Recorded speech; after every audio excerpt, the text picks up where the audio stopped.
Hello students, आज की इस वीडियो में हम पढ़ने वाले हैं सबसे इम्पॉर्टेंट टेक्निक जो है माल्डी, ठीक है, जिससे हम कहते हैं matrix assisted laser desorption ionisation technique, time of flight जिसमें एनालाइजर यूज़ होता है। तो सबसे पहले माल्डी का फुल फॉर्म जान लिए हम, matrix assisted laser desorption ionisation technique. Simply अगर हम बात करें, लेज़र का मतलब वही लेज़र लाइट से है जिससे हम बचपन में खेलते थे। तो लेज़र लाइट का फुल फॉर्म क्या है? Light amplification by stimulated emission of radiation.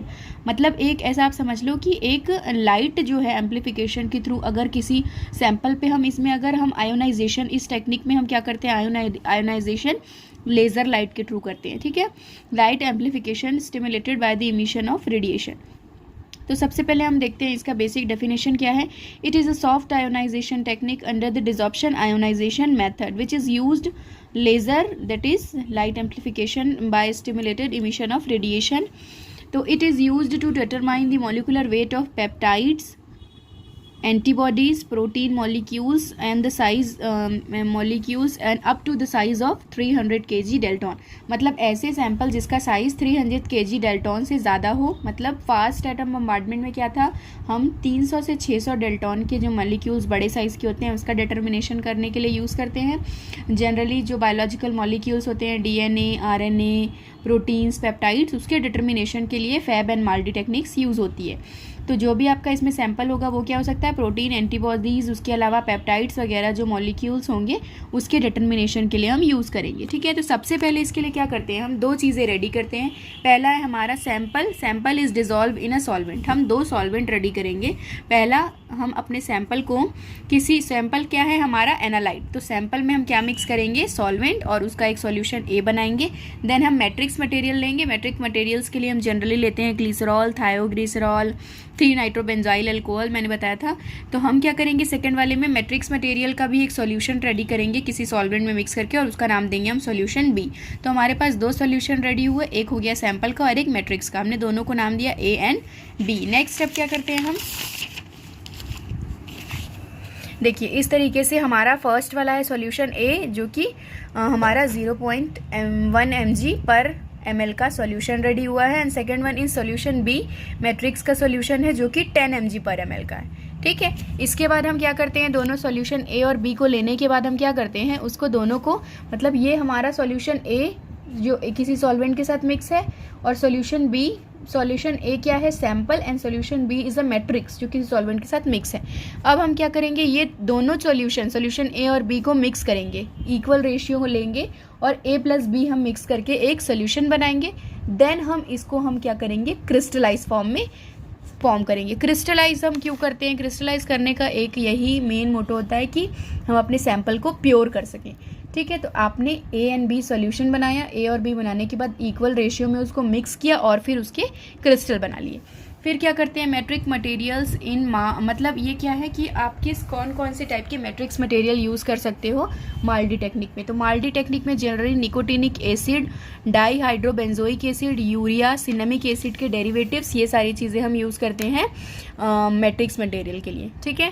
तो क्या करना है इसके बाद, they should have a low molecular weight. क्यों यूज़ करते हैं हम ये वाले matrix material, they should have a low molecular weight, they have acidic in nature and they should have a strong absorption capacity of laser beam।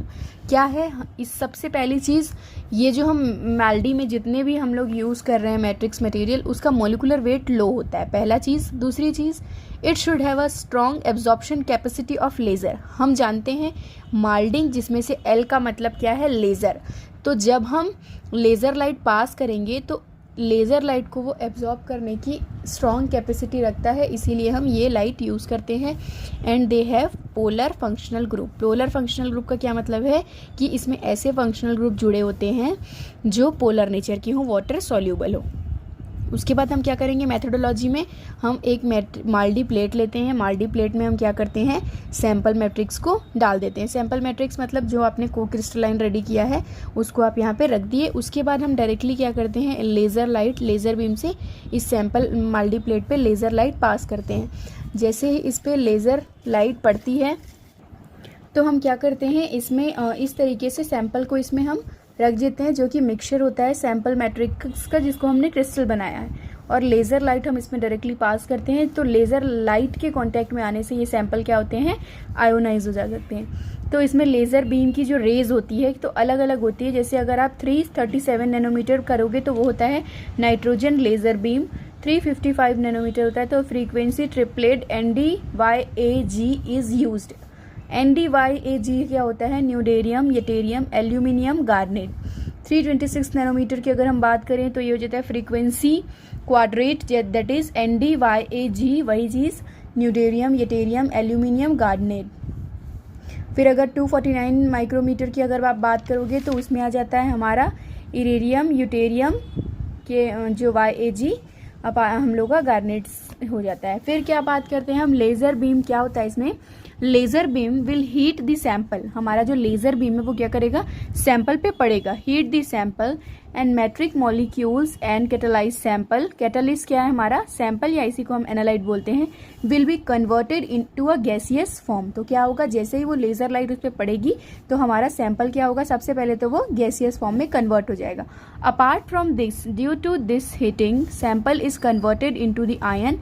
From that, due to this, the laser translation and the translation energy of laser beam, क्या होगा, सबसे पहले एक चीज़, जब आप high energy की laser light sample पे पड़ेगी तो पहला कंडीशन ये होगा, पहला चीज़ ये होगा कि हमारा सैंपल जो है अगर वो सॉलिड और लिक्विड होगा तो वो गैस में कन्वर्ट हो जाएगा। एंड सेकंड चीज़ क्या होगी, हमारा सैंपल जो है वो आयोनाइज हो जाएगा। Due to this conversion of the analyte matrix, ion lose and process अगर विद प्रोटोनेशन एंड रिप्रोटोनेशन। तो इसमें दो चीज़ें होंगी, एक होगा प्रोटोनेशन एंड रिप्रोटोनेशन, जिसके थ्रू हमारा सैंपल क्या हो गया, आयोनाइज हो गया। प्रोटोनेशन क्या होता है, हमारे प्रोटॉन का ऐड होना, तो प्रोटॉन अगर ऐड हो जाएंगे तो भी वो मॉलिक्यूल्स चार्ज्ड हो जाएंगे। अगर डीप्रोटोनेशन होगा मतलब इलेक्ट्रॉन बाहर निकल जाएंगे तो भी हमारे मॉलिक्यूल्स आयोनाइज हो जाएंगे। तो ये दो प्रोसेस होते हैं, प्रोटोनेशन एंड डीप्रोटोनेशन, जिसके थ्रू हम अपने सैंपल को अलग अलग पार्ट्स में आयोनाइज कर देते हैं। The time of flight is a measurement of the time taken by the object particles in wave. Time of flight क्या होता है, एक टर्म इसमें यूज होगा और एक एनालाइजर है। टाइम ऑफ फ्लाइट क्या होता है, वो टाइम जितना ट्रैवल कर, मतलब हमारे सैंपल को एनालाइजर तक पहुंचने में जितना समय लगता है, हम क्या कहते हैं उसे, time of flight mass analyser. मतलब एनालाइजर का मतलब किससे है, आयोनाइजेशन होने के बाद हमारा सैंपल जब एनालाइजर के पास पहुंचे तो एनालाइजर तक पहुंचने में जितना समय लगा उसे हम क्या बोलते हैं, टाइम ऑफ फ्लाइट।